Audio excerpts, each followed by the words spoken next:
Alex Pereira was born on July 7, 1987, in Sao Paulo, Brazil. He grew up in one of Brazil's infamous favelas. For those of you who don't know what a favela is, it is a slum or a shantytown located within or on the outskirts of the country's large cities, especially Rio de Janeiro and Sao Paulo. Alex dropped out of middle school to work as a bricklayer's assistant and would eventually work at a tire shop. Pereira's journey into the world of kickboxing started as a way for him to kick a drinking problem he had picked up from his work associates at the tire shop. He started honing his striking skills in a gym not far from his home in 2009, but little did he know, stardom was on the horizon. 4 years later, Pereira started taking amateur kickboxing matches, going 2-1 before deciding to turn pro. He won the Brazilian 187-pound championship in his first professional fight against Khalil Silva, and went on to win a couple more belts before transitioning to Glory. He won the promotion's middleweight title during his second outing and went on to defend the belt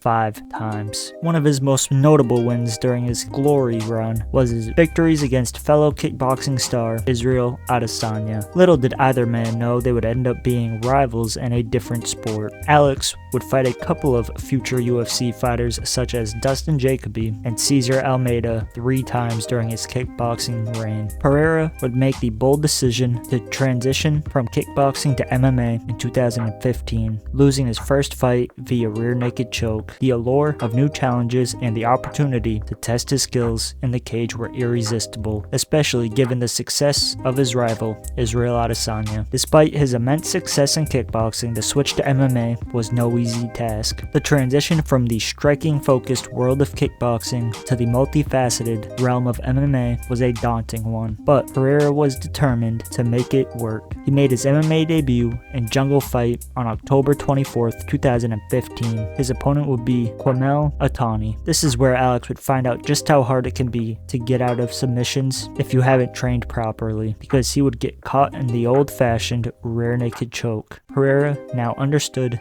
that succeeding in MMA required a different skill set. He committed himself to rigorous training circled around Brazilian Jiu-Jitsu and wrestling. After training and learning the ins and outs of MMA, Alex would make his second fight in the new sport in January of 2016, fighting Marcelo Cruz. Alex would showcase his power he is known for today, knocking Cruz out just 4 minutes into the fight. Alex would transition back to kickboxing, achieving a win over Israel Adesanya and a title win over Antonio Dos Santos Jr. Just 4 months after his last MMA fight, he would take another fight in May of 2016. This time, he would fight Marcus Vinicius. This wouldn't be quite as easy of a fight, but Alex would still find the kill shot 4 minutes into the second round. May I add, this card was stacked with future UFC talent, such as Paulo Costa, Davison Figueiredo, Poatan Pereira, and Lucas Almeida. Alex still wasn't completely sold on MMA, so he would go back to kickboxing and fight 12 more times,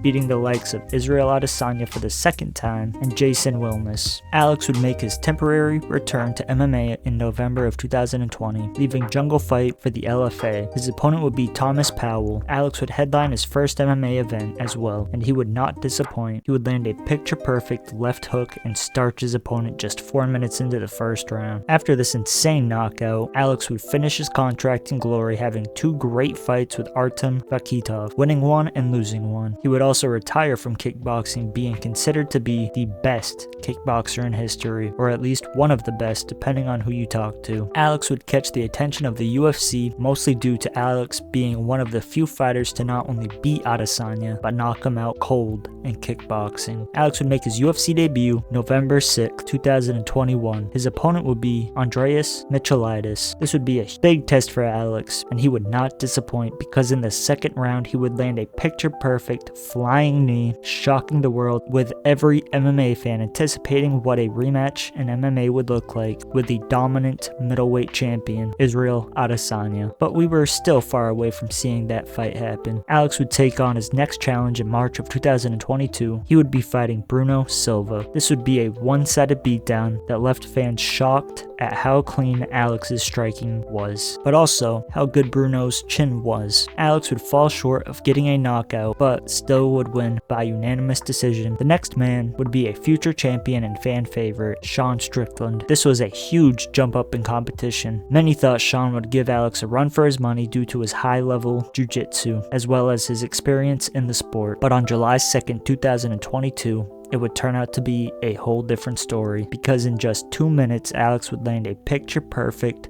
left hook that flatlined Strickland after a follow-up shot. After getting the clean knockout, the fans would finally see the fight they have all been waiting for, Israel Adesanya for the middleweight belt. And remind you, this is only Alex's 8th MMA fight, and on November 12th, 2022, he would fight for that belt that was wrapped around Israel's waist, with this being the most anticipated fight in both of their careers. And once the ref said fight, it would not disappoint. Both men would land clean shots for 4 rounds, with Israel showcasing his great footwork and great fight IQ, and Alex showcasing his fantastic shot selection and crazy power. It was looking like Israel would get the win by decision, but 2 minutes into the last round, Alex would rock Israel with a clean left hook and land a devastating flurry of punches that would have Israel out on his feet and force the ref to step in to save Israel from taking unnecessary punishment, not only shocking the world by winning the UFC title just 1 year and 6 days after making his UFC debut, but dethroning one of the most dominant middleweight champions we have ever seen. With Alex becoming a superstar overnight and MMA fans questioning where he will go next and if he was already considered one of the best combat sports athletes of all time, Alex would take his time fighting again. He would take the rest of the year of 2022 off to enjoy the fruits of his labor, as well as get in a full training camp. And on April 8, 2023, the inevitable rematch with Israel Adesanya would take place, with this being their 4th time fighting each other. Once again, this fight would live up to all of the hype, with it being reminiscent of their previous fight, with Israel outlanding with more volume and Alex landing the harder shots. That would make Israel more hesitant to fight in the pocket, but it would only go 2 rounds because Alex would land a hard hook that hurt Israel and would send Israel staggering into the cage, but he wasn't nearly as hurt as he led on, because when Alex would go in for the finish, Israel would slip and land a devastating counter right hand that would knock out Alex Pereira, putting an end to the legendary rivalry that transcended into 2 different sports. Many fans wanted another rematch, but Israel wasn't interested, and the UFC noticed how hard it was for Alex to make the 185-pound weight limit and would want to have him go up to light heavyweight, as John Jones had left, and it's been a round robin of fighters getting the belt. So the UFC would have Alex Pereira fight the only other man to beat Israel Adesanya before Alex, Jan Blachowicz. And on July 29th, 2023,